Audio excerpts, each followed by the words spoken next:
తల్లిదండ్రులు జన్మనిస్తారు, పెంచి పెద్ద చేస్తారు, తిండి బట్ట సహా ఏదడిగినా కొనిస్తారు. మరి జీవితాన్ని ఎవరిస్తారు?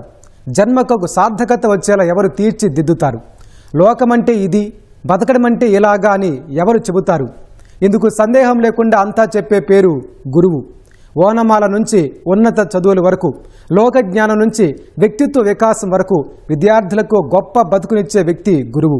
అందుకే వారికి త్రిమూర్తులతో సమానమైన హోదా దక్కింది. అయితే ఆ గురువుల్లోనూ కలకాలం గుర్తించుకోదగ్గవారు కొందరుంటారు. తెలుగు రాష్ట్రాల్లో అలాంటి అధ్యాపకులు కోకొల్లలు. వినూత్న బోధన, పాఠాలు చెప్పడంలో సరికొత్త శైలి, విద్యార్థుల పట్ల అమ్మా నాన్నలను మించిన ఆప్యాయతతో ఈ ఉపాధ్యాయులు అందరికీ ఆదర్శంగా నిలుస్తున్నారు. ఉపాధ్యాయ దినోత్సవం సందర్భంగా వారి ప్రత్యేకతలను తెలుసుకుందాం.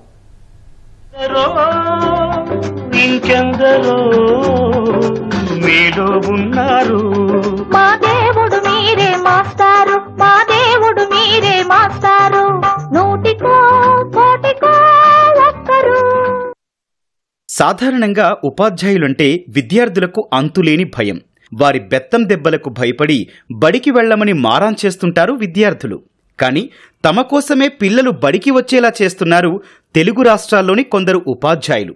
సాధారణ పద్ధతిలో కాకుండా బోధనలో వీరు వినూత్న శైలిని అనుసరిస్తున్నారు. నల్లబోర్డుపై శుద్ధముక్కతో పాఠం చెప్పి సరిపెట్టకుండా వేషాల ద్వారా వివరించేది ఒకరైతే, ఆధునికతను అందిపుచ్చుకుంటూ యూట్యూబ్ ద్వారా వివరించేది మరొకరు. ఇక చదువులో ఉత్తమ ప్రతిభ కనబరిస్తే తల్లిదండ్రులతో పాటు విమాన ప్రయాణం చేస్తానని హామీ ఇచ్చి దాన్ని నెరవేర్చిన వారు ఇంకొకరు. వారే ఈ ఉపాధ్యాయులు.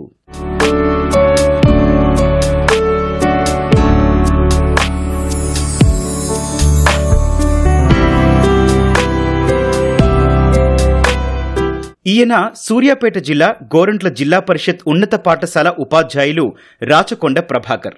విద్యార్థులకు వివిధ పాఠాలను పిల్లలతో పాటు తాను కూడా వేషాలు వేస్తూ వివరించడం ఈయన ప్రత్యేకత. కవి సుద్దాల హనుమంతు గురించి చెప్పే పాఠంలో ఆయన రాసిన పల్లెటూరి పిల్లగాడ పాటను విద్యార్థితో వేషం వేసి వివరించారు. పశువులు కాసే పల్లెటూరి చిన్నారుల జీవితం ఎలా ఉంటుందో అర్థమయ్యేలా ప్రత్యక్షంగా చూపించారు. పాఠాలకు సంబంధించి ఇలాంటి వేషాలు చాలానే వేయించారు రాచకొండ ప్రభాకర్. మట్టి కుండలు, పాదరక్షలు తయారు చేసే వారి వద్దకు విద్యార్థులను తీసుకువెళ్లి వాటి తయారీ, కులవృత్తుల ప్రాధాన్యాన్ని చెబుతారు. పాఠాలను బుర్రకథల రూపంలోనూ వివరిస్తారు. పిల్లలకు మనము పాఠ్యాంశంలో ఉన్నది ఉన్నట్టు చెప్తే అర్థం కాదని నా వంతుగా ఈ పాఠము చెప్పితే ఏ విధంగా అర్థమైద్ది, ఆ పాఠముని ఒక 2 రోజుల ముందర నేను రియాల్స్ చేస్తాను. ఈ పాఠములో పిల్లలకు డైరెక్ట్ మైండ్లకు ఎక్కియాలంటే ఏం చేయాలి, ప్రత్యక్ష అనుభవాలు కల్పించాలన్నా, ఫీల్డ్ ట్రిప్ తీసుకుపోవాలన్నా, లేకపోతే ఏదైనా వేషధారణ వేసి చెప్పాలని నిర్ణయించుకొని చెరువు అనే పాఠ్యాంశం ఉంది. చెరువు దగ్గరికే తీసుకుని వెళ్తే ఎలా ఉంటుంది, ఆ పాఠాన్ని చెరువు దగ్గరికే తీసుకుపోయి వారికి అర్థమయ్యే విధంగా, ప్రత్యక్ష అనుభవాలు కలిగే విధంగా బోధించాను. పిల్లలకు పాఠాలు చెప్పడమే కాదు, సామాజిక రుగ్మతల నివారణకు కూడా రాచకొండ ప్రభాకర్ కృషి చేస్తున్నారు. తానే వినూత్న వేషం కట్టి మత్తు పదార్థాలు, మాదక ద్రవ్యాల వల్ల కలిగే నష్టాలపై, బాగా రద్దీగా ఉండే ప్రాంతాలు, జాతరలు, ఉత్సవాలు, వారాంతపు సంతల వద్దకు వెళ్లి మత్తు పదార్థాల వినియోగం వలన కలిగే నష్టాలపై ప్రజలకు వివరిస్తున్నారు. మత్తు పదార్థాలు, మాదక ద్రవ్యాలు వాడే వాళ్ళు భయపడాలి కాబట్టి నేను కూడా అదే విధంగా తయారైన ఉద్దేశంతో ఒక నల్ల డ్రెస్సు, దాని మీద పుర్రె బొమ్మ ఉంటుంది, టోపీ ఉంటుంది, దాని మీద కూడా పుర్రె బొమ్మలు ఉంటాయి, మరియు పుర్రెల గొలుసు ఉంటుంది. ఎంత ఈ మత్తు పదార్థాలను వాడడం వల్ల జీవితం చిత్తైపోద్ది, మన బతుకు పుర్రి అయిపోద్ది అని వాళ్ళకు ఇండైరెక్ట్గా తెలిసే విధంగా నేను ప్రదర్శిస్తుంటాను. పరీక్ష ఫలితాల్లో ప్రతిభ చూపిన విద్యార్థులను పుష్పగుచ్చాలు, శాలువలతో సత్కరించడం సాధారణమే.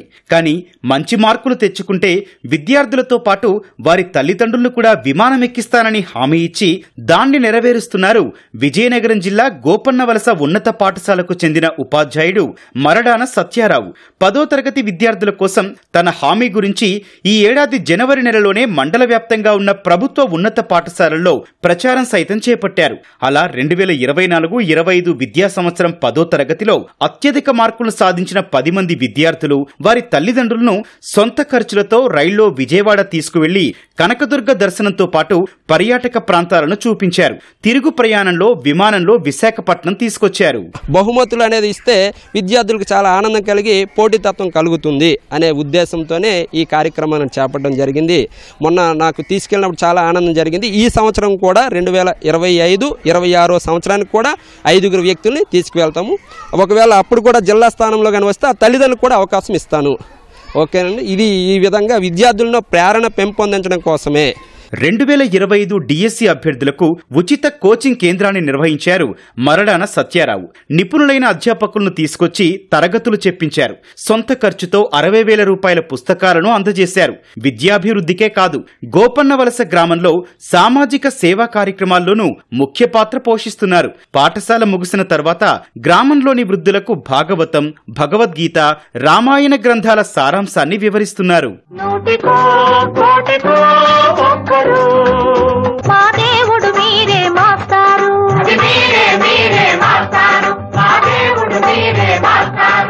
నంద్యాల జిల్లా ఆత్మకూరు మండలంలోని నల్లమల అటవీ ప్రాంతంలోని చిట్ట చివరి గ్రామం కొట్టాల చెరువు. ఇక్కడ ఎక్కువగా నివసించేది చెంచులే. గ్రామంలో ప్రభుత్వ బడి ఉన్నా పిల్లలు గతంలో తల్లిదండ్రులతో కలిసి అడవికి వెళ్లేవారు. అయితే ఈ పాఠశాల ఉపాధ్యాయుడు వెంకటేశ్వర్లు ప్రతి ఇంటికి వెళ్లి పిల్లలను పాఠశాలకు పంపాలని తల్లిదండ్రులను ఒప్పించారు. దీంతో విద్యార్థుల సంఖ్య క్రమంగా పెరిగింది. ప్రస్తుతం 117 మంది విద్యార్థులు పాఠశాలలో చదువుకుంటున్నారు. ఇక్కడ చదువు బాగుండటంతో ప్రైవేటు పాఠశాలలకు వెళ్లే విద్యార్థులంతా ఇక్కడే తమ పిల్లలను చేర్పించారు. బడికి రానని మారాన్ చేసే పిల్లల ఇంటికి వెళ్లి తన వాహనంపై తీసుకొస్తారు వెంకటేశ్వర్లు. దీంతో నంద్యాల జిల్లాలోనే 100% గ్రాస్ ఎన్రోల్మెంట్ రేషియో జీఈఆర్ సాధించిన పాఠశాలగా రికార్డులకెక్కింది. అంతేకాదు మోడల్ ప్రైమరీ పాఠశాలగా గుర్తింపు పొందింది. సుమారు 50,000 ఖర్చుతో బడిలో సౌకర్యాలను కూడా మెరుగుపరిచారు. నేను ఇక్కడికి వచ్చిన తర్వాత ఇక్కడ ఉన్నటువంటి పరిస్థితులు గమనించినాను. ముఖ్యంగా పిల్లలు డ్రాప్ అవుట్ కావడానికి ప్రధాన కారణం ఏంటి అని మరి గ్రౌండ్ స్టేజ్లో అడిగితే చాలామందికి కూడా ఆధార్ కార్డు లేకపోవడం, డేట్ ఆఫ్ బర్త్ సర్టిఫికేట్ లేకపోవడంతో వాళ్ళు ప్రభుత్వ పథకాలకు దూరంగా ఉండడం, తర్వాత తదనుగుణంగా పాఠశాలకు కూడా రాకుండా ఉండడంతో గమనించి మరి వీళ్ళకి డేట్ ఆఫ్ బర్త్ సర్టిఫికేట్లు లేకపోవడంతో స్థానిక ఐటీడీఓ పీఓ అదేవిధంగా ఆర్డీఓ గారి యొక్క సహకారం తీసుకొని నాన్ అవైలబిలిటీ సర్టిఫికేట్లతో వీళ్ళకి డేట్ ఆఫ్ బర్త్ సర్టిఫికేట్లు చేయించి తదనుగుణంగా ఆధార్ కార్డును నమోదు చేయడం జరిగింది. ఆధార్ కార్డు నమోదు చేసిన తర్వాత వీళ్ళకి ఈ యొక్క తల్లికి వందనం అనే పథకము, మరి ఇంతకుముందు గవర్నమెంట్లో కూడా అమ్మ ఒడి అనే పథకం, వీటి గురించి చెప్పి మరి మొత్తానికి మీరు పాఠశాలకు పంపిస్తే మీరు లబ్ధిదారులుగా మారడానికి ఛాన్స్ ఉంది అని వాళ్ళకి ఇంటింటికి వెళ్ళి తల్లిదండ్రుల దగ్గర అవేర్నెస్ చేసి మరి స్కూల్ని ఈరోజు దాదాపుగా 27 ఉన్న స్ట్రెంత్ని ఈరోజు దాదాపుగా 117 మంది పిల్లలు మా పాఠశాలలో అభ్యసిస్తున్నారు. విద్యార్థులకు చదువుపై ఆసక్తి రేకెత్తించేలా పాఠాలు బోధిస్తున్నారు కామారెడ్డి జిల్లా గాంధారి మండల కేంద్రానికి చెందిన ప్రభుత్వ ఉపాధ్యాయురాలు బొంపల్లి భవానీ.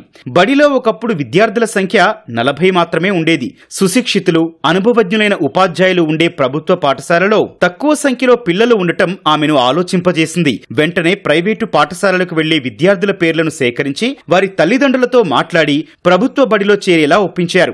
దీంతో విద్యార్థుల సంఖ్య 40 నుంచి 140కి చేరింది. విద్యార్థులకు ప్రభావవంతంగా బోధించాలన్న ఆలోచనతో భవానీ 2023లో యూట్యూబ్ ఛానల్ ప్రారంభించారు. దాని ద్వారా విద్యార్థులకు సులభంగా అర్థమయ్యేలా గణితం, సామాన్య శాస్త్రం, ఆంగ్లం పాఠాలను బోధిస్తున్నారు. సొంత పాఠశాల విద్యార్థులకే కాకుండా రాష్ట్ర వ్యాప్తంగా అన్ని పాఠశాలల విద్యార్థులకు అందుబాటులో ఉండేలా ఆ వీడియోలను తన యూట్యూబ్ ఛానల్లో అప్లోడ్ చేస్తున్నారు. నా మెయిన్ ఇంటెన్షన్ ఏంటి అంటే జాయ్ఫుల్ లెర్నింగ్, పిల్లలకి కష్టంగా కాకుండా ఇష్టంగా నేర్పించాలనేది నా ఇంటెన్షన్. ప్రతిదానికి కూడా నేను నో కాస్ట్ లో కాస్ట్ టీఎల్ఎం అనేది యూజ్ చేస్తాను. వాళ్ళకి ప్రతిదీ కూడా ఒక మూస పద్ధతి లాగా కాకుండా ఒక ట్రిక్కీగా ఏదైనా ఒక ట్రిక్ ద్వారా, టేబుల్స్ అయితే ప్రతి టేబుల్ కూడా ట్రిక్ ద్వారా నేర్చుకున్నారు. సో ట్రిక్ ద్వారా రాయడం వస్తుంది, దాని ద్వారా కూడా ఇంతే సింపుల్గా ఉందనేది వాళ్ళు చదవడము, చూడకుండా చెప్పడం కూడా నేర్చుకున్నారు. విద్యార్థులకు చదువు చెప్పడమే కాదు, తల్లిలాంటి ప్రేమను పంచుతున్నారు. కరీంనగర్ జిల్లా చెర్లబూత్కూరు ప్రభుత్వ ప్రాథమికోన్నత పాఠశాల అధ్యాపకురాలు బొద్దుల స్రవంతి ఈ విద్యా సంవత్సరం ఆరంభంలో నిర్వహించిన బడిబాట కార్యక్రమంలో ఇంటింటికి వెళ్తూ పిల్లల్ని సర్కారు బడిలో చేర్పించేలా కృషి చేసి విద్యార్థుల సంఖ్యను గణనీయంగా పెంచారు ఈ ఉపాధ్యాయురాలు. అంతేకాదు విద్యా బోధనలోనూ ఈమెది వినూత్న శైలి. వారికి సులువుగా అర్థమయ్యేలా పాఠాలు బోధిస్తారు. అంతేకాదు ఉపాధ్యాయులపై భయం పోగొట్టేలా వారితో కలిసి ముచ్చటిస్తూ మధ్యాహ్న భోజనం చేస్తారు.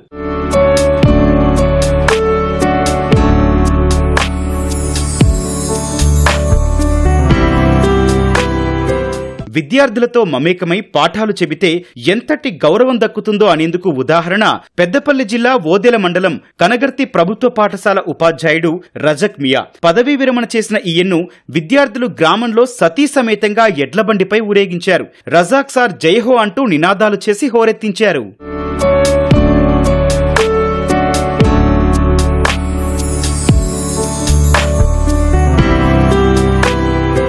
విద్యార్థులు క్రమశిక్షణతో ఉండాలని, ఉపాధ్యాయులు కాస్త కఠినంగా ఉన్నా వారి మనసులోని ప్రేమ వెలకట్టలేనిది. అందుకు ఉదాహరణ సూర్యాపేట జిల్లా ఆత్మకూరు ఎస్ మండల పరిషత్ పాఠశాలలో పనిచేసిన ప్రధానోపాధ్యాయురాలు పి వనజ.